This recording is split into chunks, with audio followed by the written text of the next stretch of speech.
ओम नमो भगवते वासुदेवाय नमः। श्रीमद् भगवद गीता साधक संजीवनी अध्याय 11 श्लोक संख्या 54। अब कोई किसी साधन से, किसी योग्यता से, किसी सामग्री से आपको प्राप्त नहीं कर सकता, तो फिर आप कैसे प्राप्त किए जाते हैं? इसका उत्तर भगवान आगे के श्लोक में देते हैं। भक्त्या त्वनन्यया शक्य अहमेवन विधो अर्जुन ज्ञातुम द्रष्टुम च तत्वेन प्रवेष्टुम च परम तप। परंतु हे शत्रुतापन अर्जुन, इस प्रकार चतुर्भुज रूप वाला मैं अनन्य भक्ति से ही तत्व से जानने में, सद्गुण सगुण रूप से देखने में और प्राप्त करने में शक्य हूँ। भक्त्या त्वनन्या शक्य अहमेवं विदो अर्जुन, यहाँ तू पद पहले बताए हुए साधनों से विलक्षण साधन बताने के लिए आया है। भगवान कहते हैं कि हे अर्जुन, तुमने मेरा जैसा शंख चक्र गदा पद्मधारी चतुर्भुज रूप देखा है, वैसा रूप वाला मैं यज्ञ दान तप आदि के द्वारा नहीं देखा जा सकता, प्रत्युत अनन्य भक्ति के द्वारा ही देखा जा सकता हूँ। अनन्य भक्ति का अर्थ है केवल भगवान का ही आश्रय हो, सहारा हो, आशा हो, विश्वास हो। एक भरोसो, एक बल, एक आस विश्वास, एक राम घनश्याम हित चातक तुलसीदास। भगवान के सिवाय किसी योग्यता, बल, बुद्धि आदि का किंचित मात्र भी सहारा ना हो, इनका अंतःकरण में किंचित मात्र भी महत्व ना हो।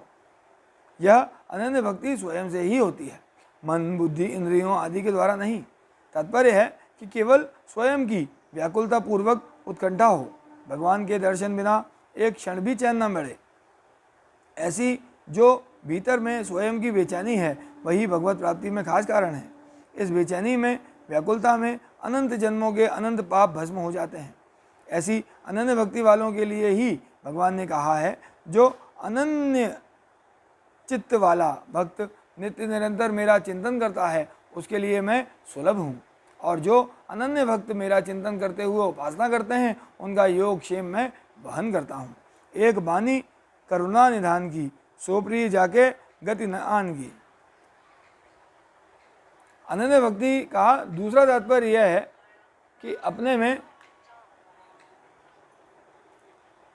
अपने में भजन स्मरण करने का, साधन करने का, उत्कंठा पूर्वक पुकारने का जो कुछ सहारा है, वह सहारा किंचित मात्र भी ना हो। फिर साधन किस लिए करना है? केवल अपना अभिमान मिटाने के लिए, अर्थात अपने में जो साधन करने के बल का भान होता है, उसको मिटाने के लिए ही साधन करना है।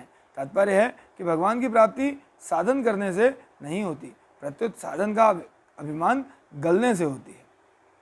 साधन का अभिमान गल जाने से साधक पर भगवान की शुद्ध कृपा असर करती है, अर्थात उस कृपा के आने में कोई आड़ नहीं रहती और उस कृपा से भगवान की प्राप्ति हो जाती है।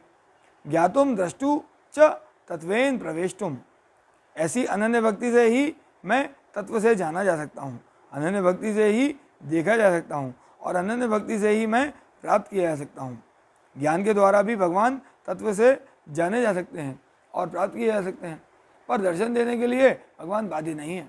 ज्ञातुम कहने का तात्पर्य है कि मैं जैसा हूँ वैसा ही, वैसा का वैसा जानने में आ जाता हूँ। जानने में आने का यह अर्थ नहीं है कि मैं उसकी बुद्धि के अंतर्गत आ जाता हूँ, प्रत्युत उसकी जानने की शक्ति मेरे से परिपूर्ण हो जाती है। तात्पर्य है कि वह मेरे को वासुदेवा सर्वम और सद सच्चाहम इस तरह वास्तविक तत्व से जान सकता है। द्रष्टुम कहने का तात्पर्य है कि वह सगुण रूप से, अर्थात विष्णु, राम, कृष्ण आदि जिस किसी भी रूप से देखना चाहे मेरे को देख सकता है।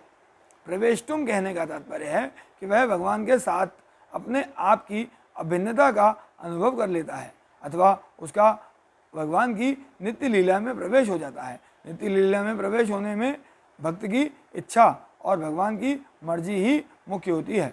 यद्यपि भगवान के सर्वदा शरण होने पर भक्त की सब इच्छाएं समाप्त हो जाती हैं, तथापि भगवान की यह एक विलक्षणता है कि भक्त की लीला में प्रवेश होने की जो इच्छा रही है, उसको वे पूरी कर देते हैं। केवल पारमार्थिक इच्छा को ही पूरी करते हैं ऐसी बात नहीं है, किंतु भक्त की पहले जो सांसारिक यत्विक यत्किंचित इच्छा रही है उसको भी भगवान पूरी कर देते हैं। जैसे भगवत दर्शन से पूर्व की इच्छा के अनुसार ध्रुव जी को 36,000 वर्ष का राज्य मिला और विभीषण को एक कल्प का। तात्पर्य यह हुआ कि भगवान भक्त की इच्छा को पूरी कर देते हैं और फिर उसकी मर्जी के अनुसार उसे वास्तविक पूर्णता की प्राप्ति करा देते हैं, जिससे भक्त के लिए कुछ भी करना, जानना और पाना शेष नहीं रहता। विशेष बात, भक्त की खुद की जो उत्कट अभिलाषा है, उस अभिलाषा में ऐसी ताकत है कि वह भगवान में भी भक्त से मिलने की उत्कंठा पैदा कर देती है। भगवान की इस उत्कंठा में बाधा देने की किसी में भी सामर्थ्य नहीं है। अनंत सामर्थ्यशाली भगवान की जब भक्त की तरफ कृपा उमड़ती है, तब वह कृपा भक्त के संपूर्ण विघ्नों को दूर करके भक्त की योग्यता अयोग्यता को किंचित मात्र भी न देखती हुई भगवान को भी परवश कर देती है, जिससे भगवान भक्त के सामने तत्काल प्रकट हो जाते हैं। ओम नमो भगवते वासुदेवाय नमः।